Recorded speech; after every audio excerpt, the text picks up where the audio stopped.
નમસ્કાર મિત્રો. ધોરણ 12 સંબંધ અને વિધેય લેક્ચર નંબર 8. ગઈકાલે આપણે ગયા લેક્ચરમાં એવું ભણેલા કે એકક અને વ્યાપ્ત વિધેય કોને કહેવાય અને કોને ન કહેવાય એનો આપણે અભ્યાસ કરેલો. એમાંથી આગળ આપણે થોડાક વધારાના 2-4 દાખલાઓ પણ ગણીએ છીએ. તમને આવું આપેલું છે કે ક્વેશ્ચન નંબર 43 માં બરાબર ધ્યાન રાખજો. એ અને બી આપેલા ગણ છે. સાબિત કરો કે f from a cross b tends to b cross a, f a b is equal to b a પર વ્યાખ્યાયિત વિધેય એકક અને વ્યાપ્ત છે. હવે એમાં એકક અને વ્યાપ્ત આપણે સાબિત કરવાના છે. f a b એવું વિધેય આપેલું છે. બી એ આ ક્રોસ ગુણાકાર છે, બરાબર છે ને? ક્રોસ ગુણાકાર છે. હવે ક્રોસ ગુણાકારમાં કેવું તમને આપેલું છે? તો ધારો કે ક્રોસ ગુણાકાર આપણે આમ લખતા હતા, a ઇઝ ઇક્વલ ટુ ધારો કે 1 2 ને 3 હોય અને b is equal to xy હોય, તો a ક્રોસ b આપણે કેટલો લખતા હતા? તો આપણે આવા ઘટકો લખતા હતા. કયા? 1x 1y 2x 2y 3x અને 3y આવા આપણે ઘટકોને લખતા હતા. એટલે આમ કરી અને પણ આપણે સાબિત કરી શક્યા a ક્રોસ b અને આ b ક્રોસ a. આવા આપણે ઘટકોને લખી શકીએ. જો a ક્રોસ b માં ax આવતા હોય તો આમાં કયા આવવાના? xa, કેમ કે તમારું કયું વિધેય હતું? b ક્રોસ a હતું, સહપ્રદેશ. એ રીતે પણ સાબિત કરી શકીએ.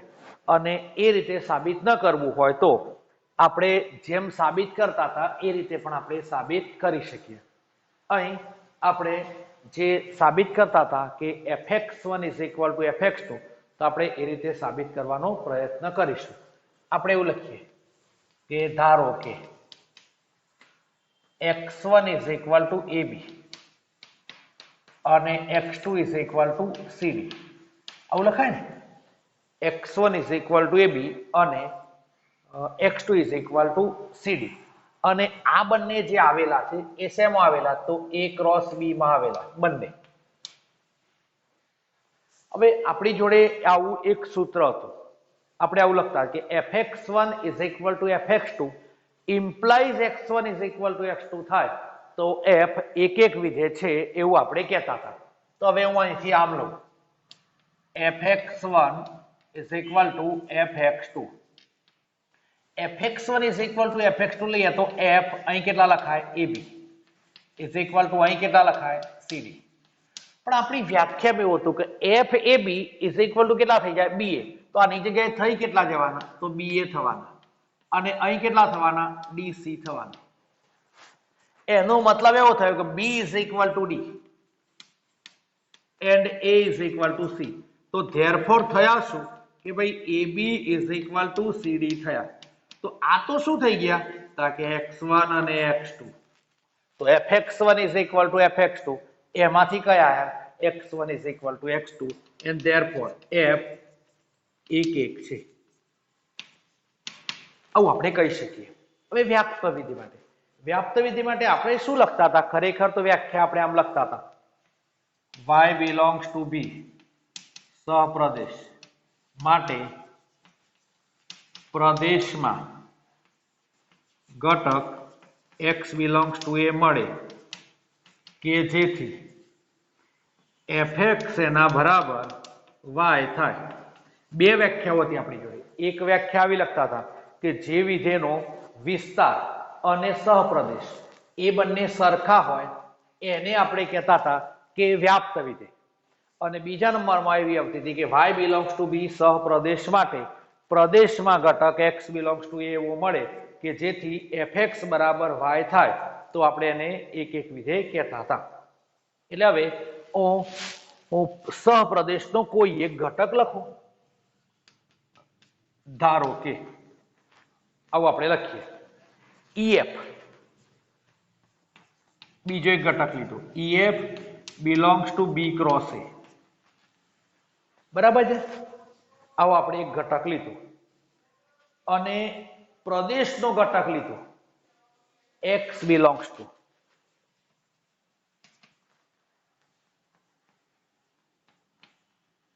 AB belongs to x is equal to લખીએ, આ y is equal to કહેવાય. તો x belongs to A cross B. આવો આપણે એક ઘટક લીધો. તો fx બરાબર y. આવો આપણે ઘટક લીધો, બરાબર છે. હવે આમાંથી આપણે જે કિંમતો છે એ કિંમતોને આપણે લખીએ. આ વ્યાખ્યાની અત્યારે જરૂર નથી, પણ હું અહીં ગણું છું. આ દાખલો અહીંથી અહીં ગણીએ છીએ આપણે. તો લખાઈશું કે FAB is equal to EF થાય, બરાબર છે. હવે આની જગ્યાએ કેટલા લખીએ? આની જગ્યાએ તો આની જગ્યાએ લખાય BA is equal to EF. તો therefore B is equal to E, A is equal to F.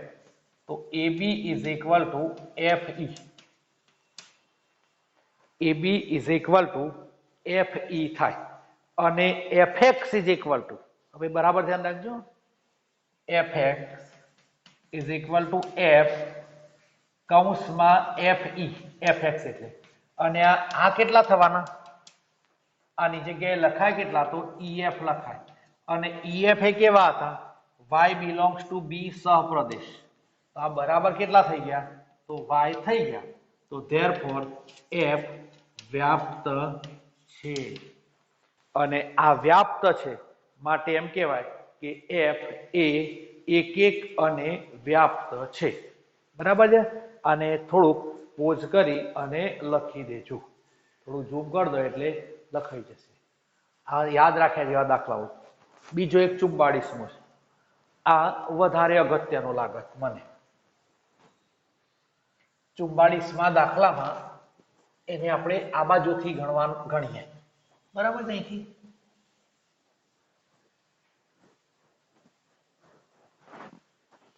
Question number 44.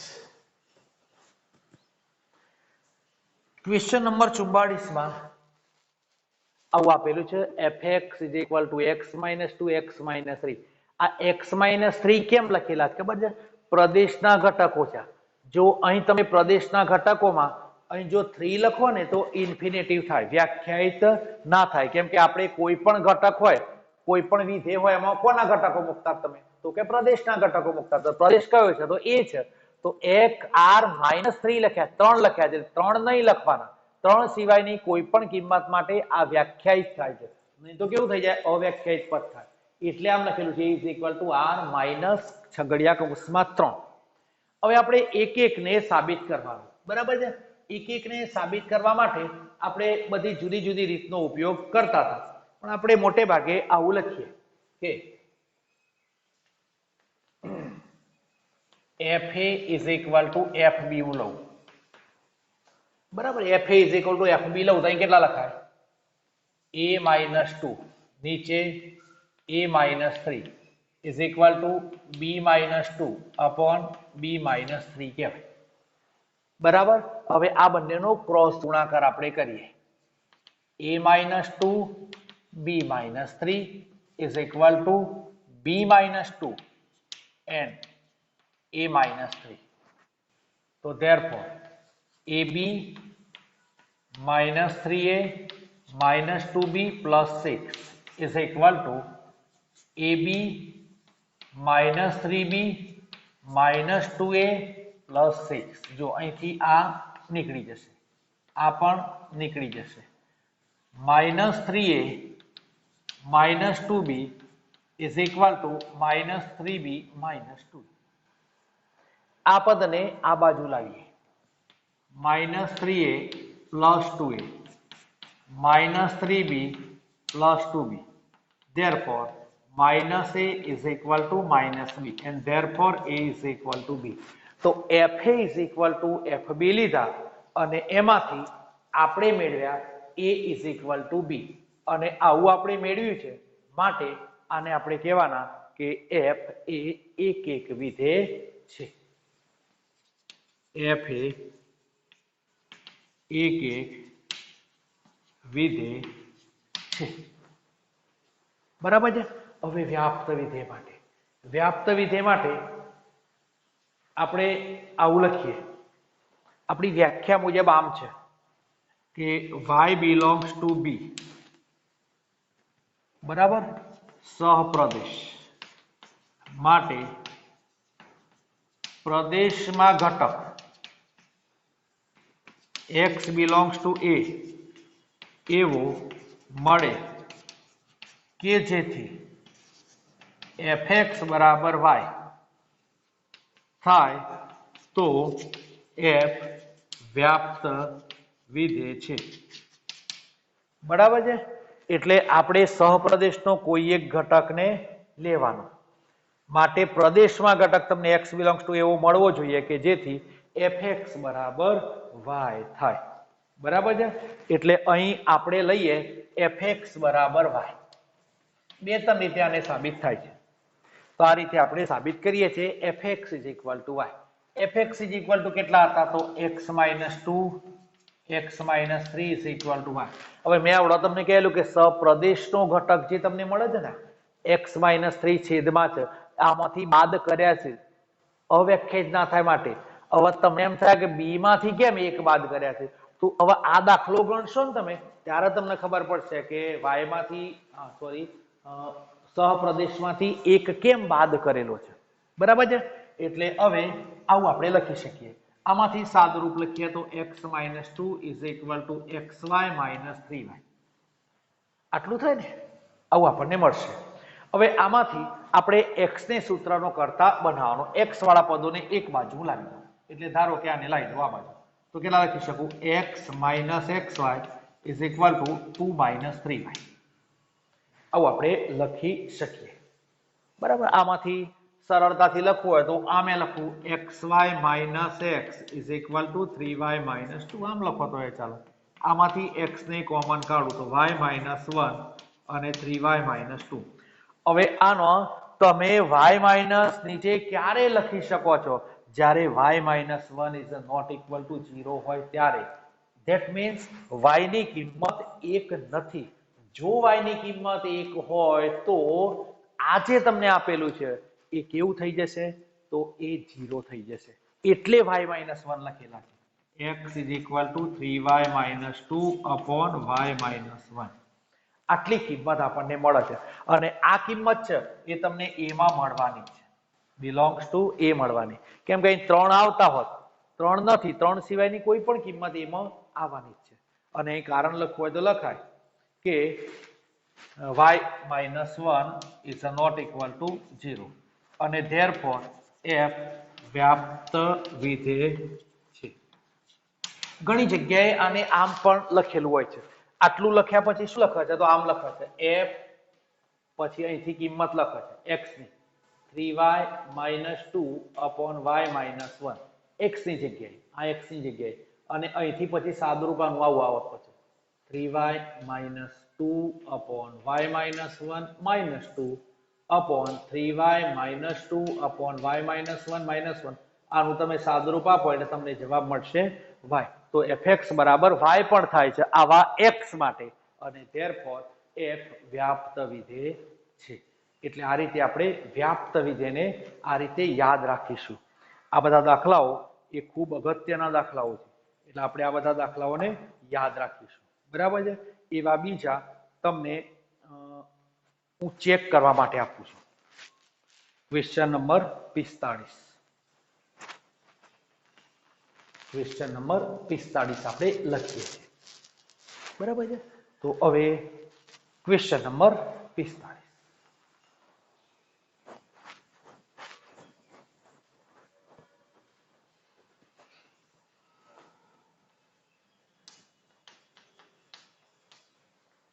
f from r tends to r, fx is equal to 4 minus 2x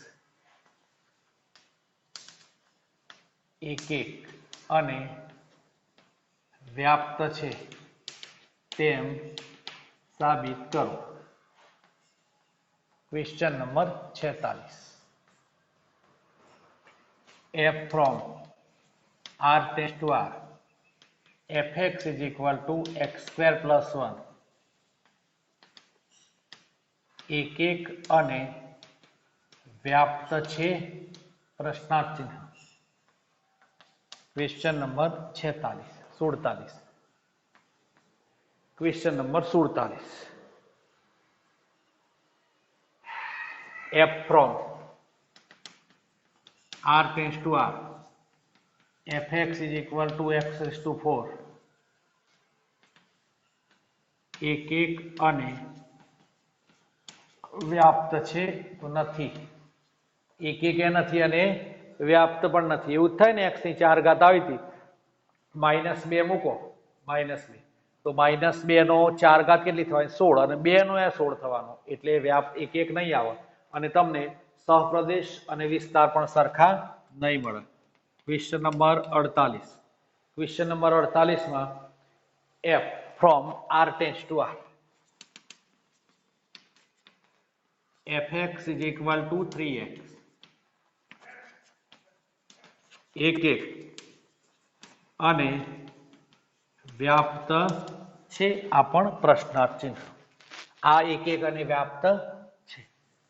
હવે આપણે એક નવા ટોપિકની શરૂઆત કરીએ છીએ. નવો ટોપિક આપણે ચલાવીએ છીએ. નવા ટોપિકનું નામ છે બે વિધેયોનું સંયોજન. બે વિધેયોનું સંયોજન. આપણે બે વિધેયોનું સંયોજન એને આપણે કહીશું સંયોજિત વિધેય. બરાબર છે? તો આપણે સંયોજિત વિધેયની વાત કરવાની છે અત્યારે. સંયોજિત વિધેયની વ્યાખ્યા નથી પૂછાવાની, પણ વ્યાખ્યા આપણને આવડતી હોવી જોઈએ. બરાબર? એટલે હું સંયોજિત વિધેયની વાત કરીશ. સંયોજિત વિધેય. સંયોજિત વિધેય.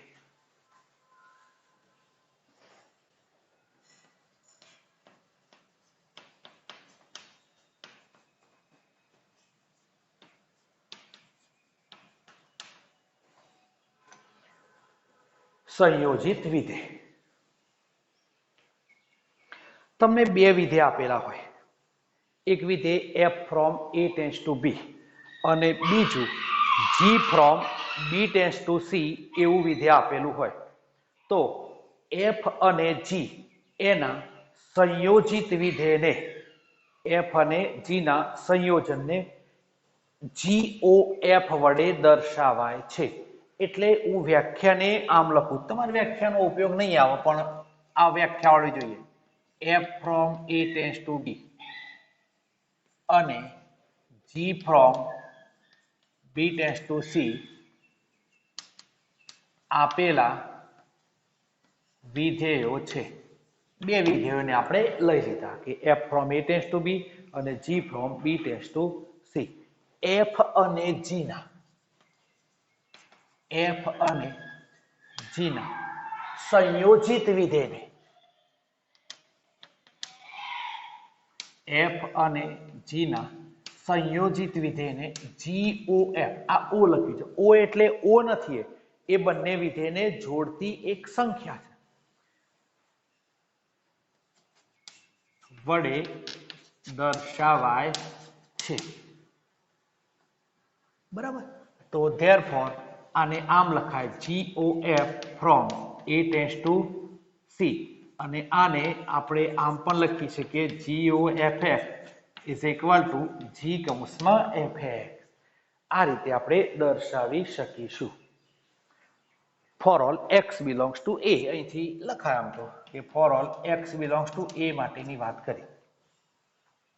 હવે કેવી રીતે આને આપણે દર્શાવીએ? તમે તમારી બુકની અંદર જુઓ તો તમને એક આકૃતિ આપેલી હશે, એક ફિગર દોરીને આપેલી છે અને એના આધારે એમને સમજાવવાનો પ્રયત્ન કર્યો છે. આપણે પણ એ જોઈએ. તો જુઓ, અહીંથી ધારો કે તમને કોઈ એક એ વિધેય આપેલું છે, અહીંથી બીજું એક છે બી, આ ગણ છે 3 અને આ ત્રીજો એક ગણ છે સી. બરાબર, આ છે એ અહીંથી એફ છે, જુઓ, અને અહીંથી આ છે શું છે ખરેખર તો જી છે. હવે અહીં ધારો કે કોઈ એક ઘટક આપણે x બિલોંગ્સ ટુ લીધો તો x ને મેં લીધો અહીંથી, તો એ x અહીં આવે ને, અહીં આવે અહીં, એટલે ax કેવો થઈ ગયો તો કે fx થઈ ગયો. f માંથી પસાર થઈને આવે એટલે કેવો થઈ ગયો fx. હવે આ fx છે ને એ પાછો અહીં જવાનો, એટલે અહીં જવાનો એટલે શેમાંથી પસાર થયો પાછો તો કે g માંથી પસાર થયો, એટલે કેટલું થયું g કૌંસમાં fx થયું. તો x હતો એ f માંથી પસાર થયો એટલે fx થયો, fx એ g માંથી પસાર થયો એટલે g કૌંસમાં fx થયો. એટલે આટલું મોટું નથી લખેલું, પણ હવે કયું વિધેય બનાવ્યું સીધું એમને તો અહીંથી આ વિધેય બનાવ્યું, અહીંથી આ વિધેય એમને બનાવ્યું. તો આ વિધેય જે તમને મળ્યું એ વિધેયને આપણે કહીએ છીએ GOF. આ વિધેયને આપણે કયું કહીએ છીએ GOF. તો આ રીતે સમજાયેલું છે. મેં તમને સરળતાથી કહ્યું કે ભાઈ x એ f માંથી પસાર થાય એટલે fx થાય, fx એ g માંથી પસાર થાય એટલે g કૌંસમાં fx થઈ જાય. એટલે આ જે આખું વિધેય મળી ગયું તમને a થી c નું સીધું વિધેય મળી ગયું, આ વચ્ચેથી આને આપણે કાઢી નાખ્યું તો આ GOF વિધેય થઈ ગયું. અને GOF એ કેવું થયું a થી c થયું. તો જુઓ GOF a થી c થયું અને g કૌંસમાં fx એને આપણે દર્શાવ્યું કે GOF. આપણે o કહીએ છીએ, આ એક સંકેતિક ભાષા છે. બે વિધેયોનું સંયોજન હોય તેને o વડે જોડાય, o ને કાઢી નાખો એટલે કૌંસ આવે, સમજાય છે ને, o ને કાઢી નાખો એટલે કૌંસ આવવાનો. હવે આ GOF લખ્યું એવું જ નથી, FOG આવવાનું. એટલે અહીં મેં લખ્યું ને f અને g નું સંયોજિત વિધેય, તો જુઓ અહીંથી શોર્ટમાં થોડું યાદ રાખવા માટે એમ લખું છું, f અને g નું સંયોજિત વિધેય. સંયોજિત વિધેય, f અને g નું સંયોજિત વિધેય એટલે શું કહેવાય તો GOF. બરાબર, અને g અને f નું સંયોજિત વિધેય એટલે કેટલું થવાનું FOG થવાનું. બરાબર છે, આવું વિધેય આપણને મળશે. હવે ધારો કે આપણે આવું લખીએ, બીજું એક લખીએ કે GOF અને FOG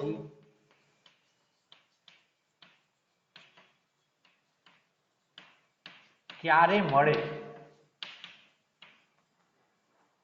તો એના માટેની શરત છે કે ગમે ત્યારે તમે GOF ને FOG મેળવી દો ને એનો પ્રદેશ અને સહપ્રદેશ બંનેના ચેક કરવા પડે તમારે, વિસ્તાર પણ આપણે કહીએ.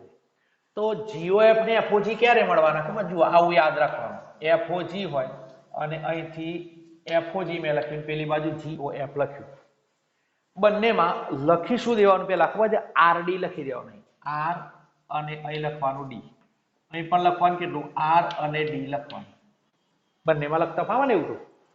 તો પેલા આ f છે ને f અહીં આવશે, તો આ કેટલો થયો R, આ g અહીં આવવાનું એટલે કેટલા થયા DG. આ g કયો આવ્યો તો કે અહીં આવ્યો, આ f કયો આવ્યો તો આ f અહીં આવ્યો.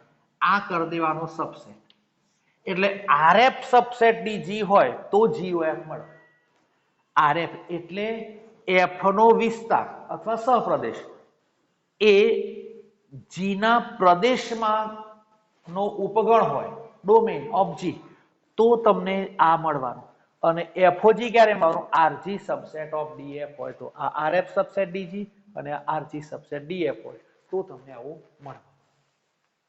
બરાબર છે, એટલે આપણે બીજું એક આવું પણ કહી શકીએ આના પરથી. આ એક સૂત્ર આપેલું જ પણ આપણે સીધે સીધું લખીએ. તો આને આપણે આવું લખો તો પણ આનો જવાબ છે ને ક્યારે બદલાવાનો નથી. તમને f from a tends to b ને પેલા c થી d આપેલા, d થી f ગમે તે વિધેય આપેલું હોય, તો આવું આપેલું હોય ત્યારે આ પણ તમને આવું અસ્તિત્વ ધરાવતું હશે.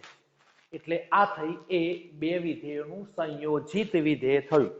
એટલે આ સંયોજિત વિધેય આપણને ખ્યાલ હોવો જોઈએ.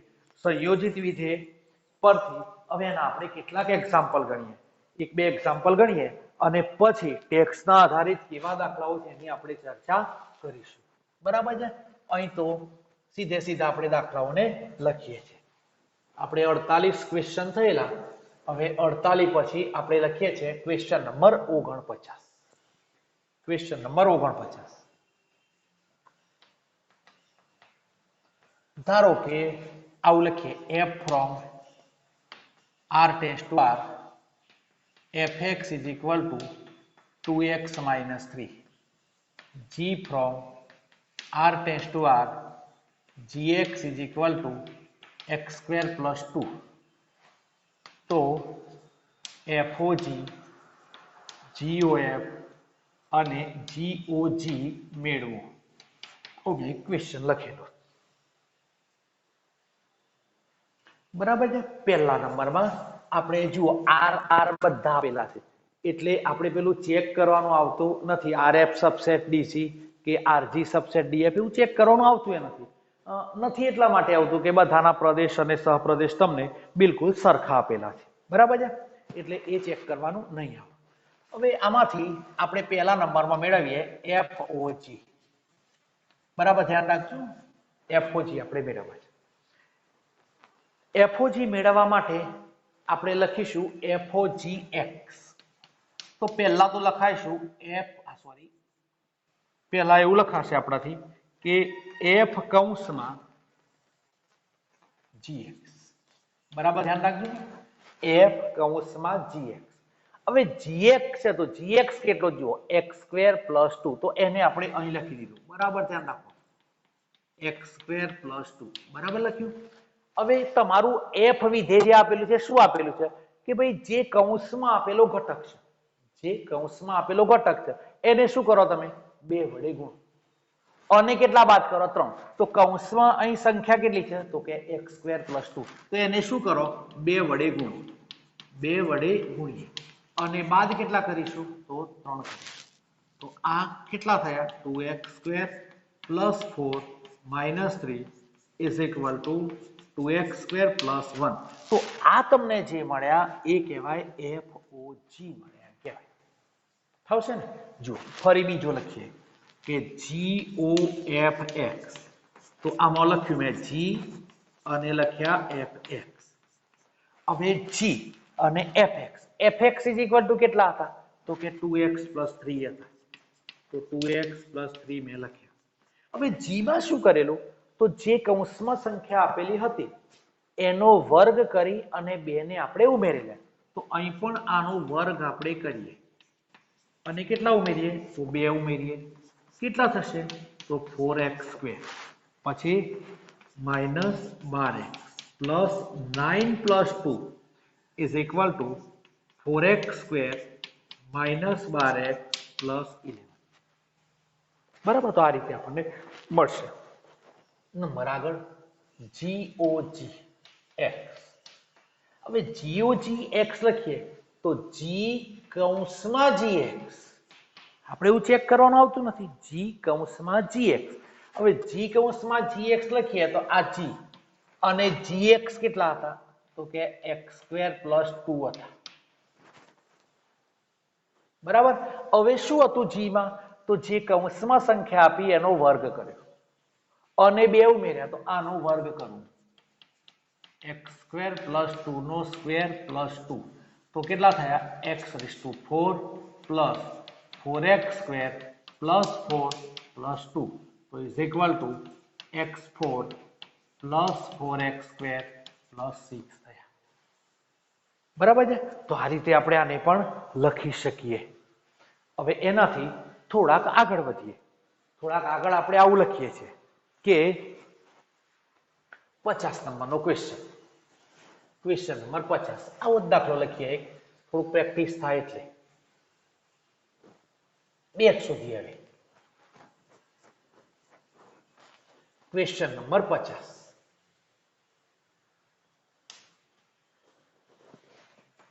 x સ્ક્વેર માઇનસ 2 અને અહીં લખીએ 6x પ્લસ 3.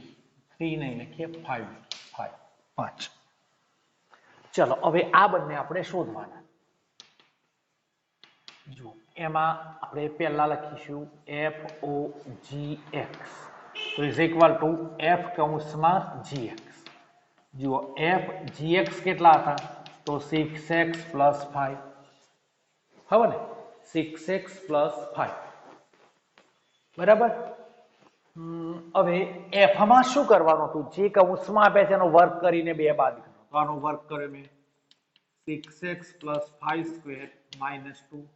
તો is equal to 36x² plus 60x plus 25 - 2 તો is equal to 36x² plus 60x plus 23 અને બીજો શોધીએ GOFX તો G કૌંસમાં fx -2 તો શું કરવાનું આમાં તો જે કૌંસમાં આપેલી સંખ્યા છે એને 6 વડે ગુણો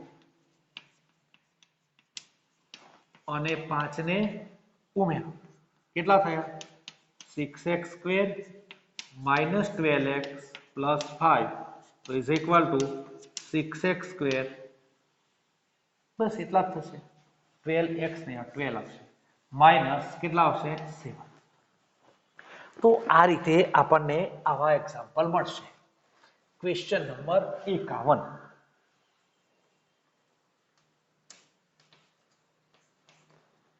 ક્વેશ્ચન નંબર 51 આ બધા દાખલાઓ છે ને એને ઘેર જઈને બરાબર અભ્યાસ કરજો હા આ બધા પ્રેક્ટિસ કરજો નહીં તો આમાંથી f માંથી g માંથી કેમ કે આનાથી થોડા ભારે દાખલાઓ પણ આવશે એટલે બીજો એક ક્વેશ્ચન લખીએ છે f from r tends to r fx is equal to 2x minus 3 g from r tends to r gx is equal to x square minus 5 તો FOG, GOF, GOG અને FOF શોધો આ દાખલો તમારે હોમવર્કમાં ગણવો